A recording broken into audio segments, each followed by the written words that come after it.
বালিধন থেকে লাল সাধুপাড়া পর্যন্ত রাস্তা মেরামতের জন্য 2,43,00,000 টাকার চুক্তি, কিন্তু 6 মাস পর কাজ শুরু হতেই ধুলোর ঝড়। বালিধুমের ধুলো ধোঁয়ায় জ্বলে উঠল গ্রামবাসী। 2 কোটি টেন্ডার ফেলে 2 নম্বর ইটের খেলা, রাস্তা নয় জঙ্গল। ধর্মনগর মহকুমার এডিসি ভিলেজের বালিধুমে ক্ষোভের আগুন জ্বলছে। 30 জুন টেন্ডার মঞ্জুর। বালিধুম থেকে লাল সাধু পাড়া পর্যন্ত বিশেষ মেরামতের জন্য 2,43,00,000 টাকার চুক্তি, কিন্তু 6 মাস পর কাজ শুরু হতেই ধুলোর ঝড়। মাটি খুঁড়ে সাইড তো দূরের কথা, পাথরের বদলে 2 নম্বর ইটের মেটেলে। গ্রামবাসীদের প্রশ্ন, এটা রাস্তা হবে না ধুলোর সমাধি? দক্ষিণ বালিধুম 3 নম্বর ওয়ার্ডের বাসিন্দারা চিৎকার করে বলছে, পাথর ছাড়া চলবে না। এটাও ধুলা, জল দিবার লাগি কইছে, এটাও জল দেওয়া হইছে না। বৈঠাং বাড়ির সঙ্গে কি যোগাযোগ বালিধুমের আছে?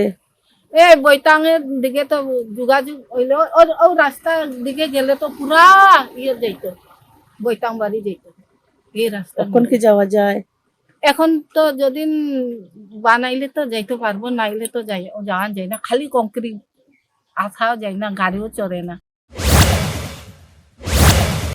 মাত্র 3 কিলোমিটার দূরে উত্তর বালিধুমের বৈটাং বাড়ি পঞ্চায়েত অফিস যেতে হয় আনন্দবাজার হাফলং ঘুরে 10 কিলোমিটারের পথ পাড়ি। বিজেপি সরকার ক্ষমতায় এসে রাস্তার পাশের জঙ্গল কাটাই বন্ধ।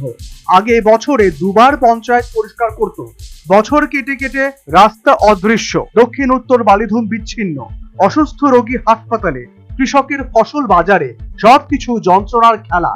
টাকা বরাদ্দ, টেন্ডার মঞ্জুর, কাগজপত্র তৈরি, তাহলে মাটিতে কেন 2 নম্বরে? এই প্রশ্নে গ্রামবাসীদের কণ্ঠস্বর কাঁপছে। রাজ্য সরকারের চোখে পড়ছে না মানুষের দুর্দশা? দ্রুত উন্নত মানের কাজ না শুরু হলে বৃহত্তর আন্দোলনের হুঁশিয়ারি। বালিধুমের মানুষ আর সহ্য করবে না এই অবহেলা। Bureau report, news vanguard.